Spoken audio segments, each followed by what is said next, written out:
But we've come close to the end of the show, friends, after a fucking miracle we've witnessed today, and that means it's time to get it. Woo! Let's hit that grains of sand. Oh, I love that bumper. Oh, that's so fucking good, man. Of course, grains of sand, you know we're talking about shit on an international level as opposed to all the domestic stuff we waste our time on, and that's part of what we're going to talk about today. Now, we've been leading up to some of this shit for the last few weeks, but in a way, certain stuff has hit an impasse. Some things are coming to a head. Shit's happening, but we're in a little bit of a stall. And I think it's interesting to think about how countries that are involved with grains of sand deal with their civilian life while all of this stuff's going on, and what we think of each other. As we've already shown, we've finally given in and said, yes, we're willing to call this Cold War. You know what I mean? Yeah. We're fine. We've gone that far at least. So how do you react in Cold War? And what do you think of each other in a Cold War? Well, let's go to the screens.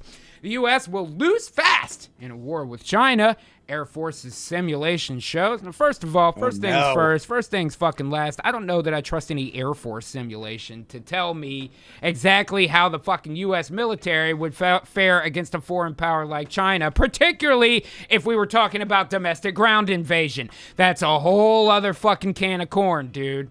Now you're talking about civilians with their AR-15s. You know what I mean? God damn. This was the titular article yesterday for the AAA. And I'm not surprised at all, sir.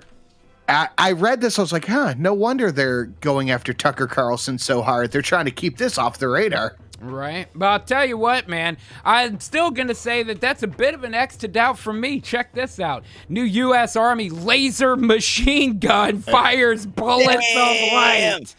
I haven't quite finished. Can you read that headline again? Yeah, I mean, my dick can only get so hard. New U.S. Army laser machine gun fires bullets of light. Lasers, Linda. Stop, please. God. My dick can only get so erect. Yeah, dude. That's the shit. I feel like that changes the fucking game. You ever play Fallout? You know what happens when you get the Gatling laser? Now imagine a whole military full of those. Oh, boy. So who do you think's in our OP at that point? You got it, man. So who do you think's in our as long as you got the fusion cores to back it up? Who do you think's in our ear telling us, "Oh, the U.S. is gonna lose"? Blah blah blah. Well, China's 1 million strong disinformation machine is eroding U.S. hegemony, says the admiral, and that's accurate, man. There's been a lot of situations recently where we've very obviously caught. I mean, I hate to use this word. It sounds like a word that should be outdated that we don't use anymore, but we caught spies here in the homeland, people that we found out worked for the Chinese military and were literally siphoning off information. We've seen video of guys burning boxes of documents when the pinch is about to come down. We've seen video of guys that are straight using Huawei phones to take information from their employer in order to hand it to the Chinese government. And guys, when all of this becomes so obvious and when, for Christ's sake, we've got a goddamn laser machine gun, what do we waste our time on here in the United States, friends? In the middle of this Cold War, gigantic, ridiculous weaponry, things coming to a head of other major powers on the world scale, calling the United States their enemy. And what are we spending our time on here, friends? SpongeBob SquarePants promotes violence and racist colonialism. God University professor complains. Wasn't what's-her-face employing an actual Chinese spy? Mm-hmm. Wasn't Eric Swalwell actually fucking a Chinese spy? But guys, a cartoon sponge lives in a place that might be like this place that's in the real world. That's much more important. You know what else is way more important than all of that? Pepe Le Pew creator's daughter comes to the Looney Tunes defense, because if you didn't know, my main skunk man Pepe Le Pew got goddamn canceled. They cut him out of fucking Space Jam. They quit airing his cartoons. He's gone. That's it. And the guy who created him's daughter came out here to say it wasn't a rape culture thing. It was all about him being a failure as a ladies' man. You know what I mean? He is doing, the example you're showing is that he is doing it wrong. It never said that these behaviors were the way to go. Clearly, it never fucking works out for him, and that was the part of the point of the joke. And even if this young woman can recognize that, surely we're wasting our time by spending so much of our fucking attention on this. Again, I take you back to laser machine gun, but what are we wasting our time on here? Oh, KFC customer is disgusted and feels discriminated against over lack of meat-free meals. What? The C stands for chicken. It stands for chicken, dude. Stands for chicken. In the name of the building. In the name of the place, man. So when clearly some of these... Yeah, go ahead. If we're going to cancel Pepe Le Pew... Yeah. Is anybody going to talk about Johnny Bravo? We're not going to. America's not ready for that conversation. Don't shut up, Sinatra. You're going to give motherfuckers ideas. You know what? I like Johnny Bravo. God damn it.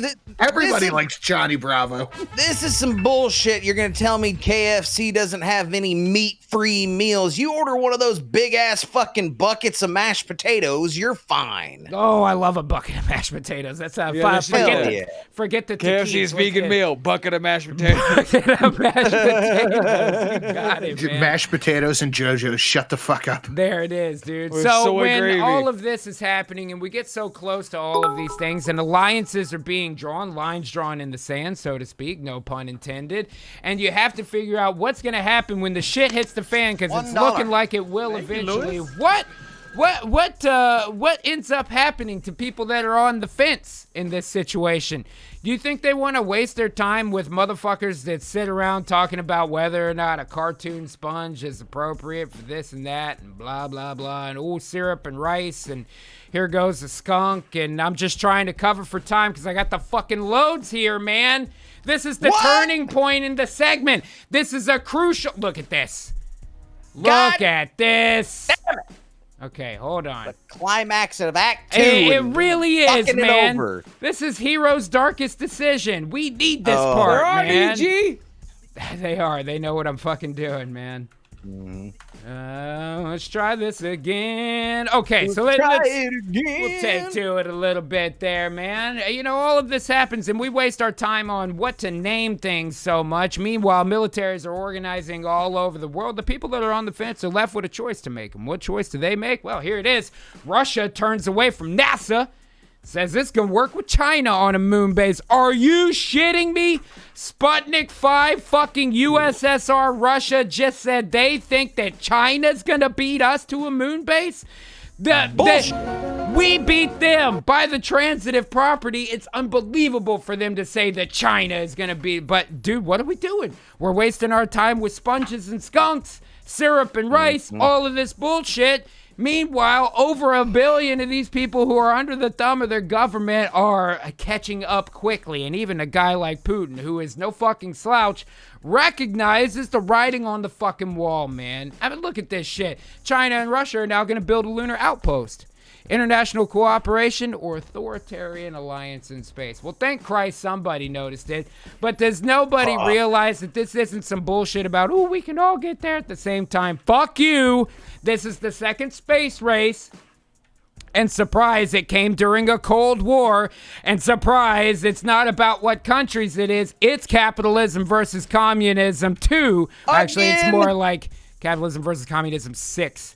But that depends on which wars you count, like Korea, definitely, Vietnam, definitely. That's a whole other segment, man. But Proxy the point, after proxy after proxy. Proxies on proxies on proxies. You goddamn right. Even in it's like his Exhibit super... came in and said, I know you like proxy, so we put some proxies on your proxy. It really did. We pimped your ride at our fucking military-industrial complex, and now it's got big shiny wheels, and we don't know what the fuck to do with it because nobody flushed the transmission. And so now, with Russia and China building a moon base, the U.S. now has a critical fucking choice to make, and that's the goddamn truth, friends. Are we going to continue to allow the media to perpetuate a situation where we point the guns at our brethren?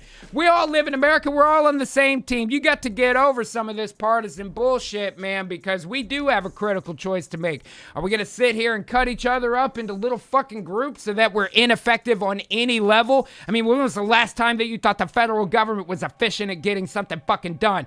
It's because we waste all our time and money squabbling over all this little shit. Maybe it's time that we finally recognize that a larger situation should bring us all together. And forget the nonsense. Get some goddamn solidarity in this country. And for the love of Christ, use the laser machine guns, man. I'm not a criminal.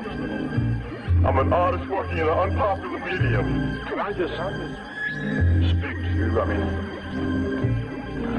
really speak to you like a man to man. I've known you for a long time. And I know about your penchant for spying on women.